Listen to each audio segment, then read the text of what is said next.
6h49 sur France Inter. Il pioche, il déniche, il farfouille des histoires de partout. Anthony Bélanger, aujourd'hui vous nous emmenez au sud du Liban. Ne vous étouffez pas.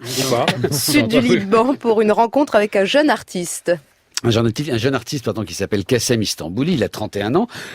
J'ai un chat dans la gorge. Peut-être qu'on va lui trouver un petit verre d'eau à Anthony Bélanger. Et il est effectivement acteur et metteur en scène de théâtre. Il s'est aussi découvert une passion, figurez-vous, les vieux cinémas libanais. Le Liban, dans les années 60 et 70, vous savez, comptait des dizaines de salles, et ce, dans tout le pays.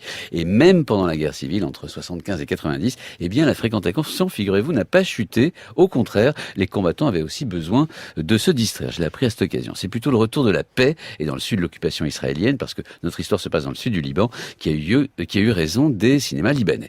C'est aussi, il faut le dire, à cause de la télé par satellite et des DVD, comme partout ailleurs dans le monde. Petit à petit, ils ont fermé et ils ont été transformés en magasins, en usines ou tout simplement détruits.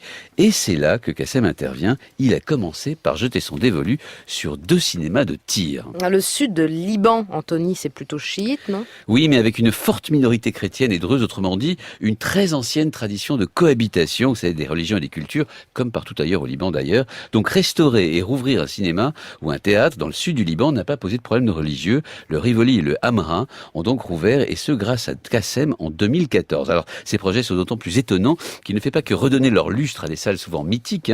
Il vient aussi à chaque fois à créer des espaces de rencontre et tout simplement des lieux pour le cinéma, le théâtre ou les concerts. Son dernier combat s'appelle d'ailleurs le Cinéma Star à Nabatiyé, toujours dans le sud du pays, 400 places et pour près de $100 000 à trouver, et ce avant fin septembre. Kassem Istanbouli n'a pour l'instant rassemblé que $16 000.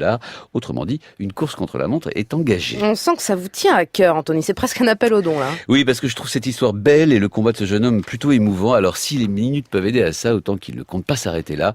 Il a déjà repéré un petit théâtre ottoman de 80 places à Bin Baït. Voilà, une petite merveille chantournée à souhait, pas cher en plus.